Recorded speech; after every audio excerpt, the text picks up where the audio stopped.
marka aad ciidanka ku soo biirtay oo aad haddana taliye saldhig aad noqotay oo salaan sharaf lagu taagay oo hamigaaga qayb ka mid ah oo ku rumoobay maxaa dareentay wallahi kaala bulshadaada wax u qaboon ba horta igu jirtay bulshadeedana wax waan u qabtay door baa lahan kaga jiraa kullee qof kasta ma qancin kartay Cabdiqaadir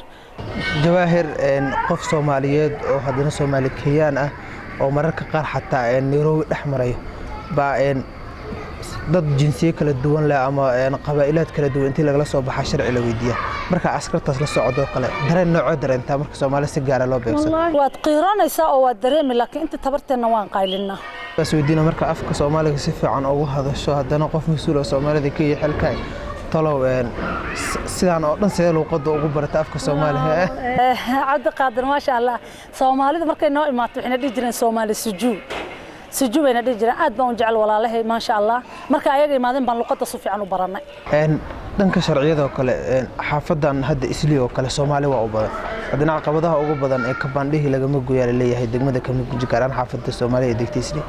جيف ككلية سومالي اللي هذا هو عادي ما حكوا على شرعية ذي سومالي ذي هلاي. تاس بين بكوشجان سومالي هذا كتر عبد القادر تاس challenge ويان مانين Monday to Friday.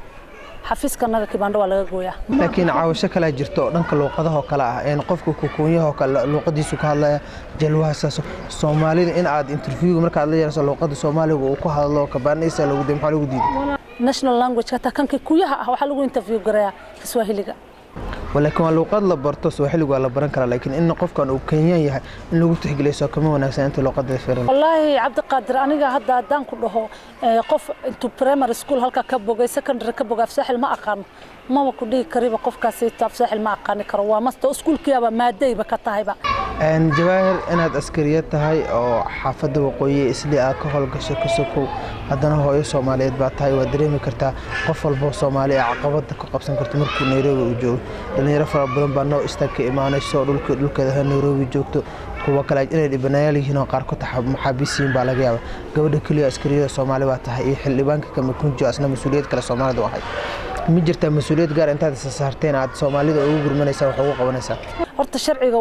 waa laba af u leeyahay waa musmeena labada dhinac way jartaa qofkay baangada ku dhacday oo xasbi ku jiro waa laba shay baa loo baneeyay marka maxkamadda lagu geeyo waa laba shay ama bond baad qaadanaysaa oo banaankaad bond ku joogi dacwadaada way socon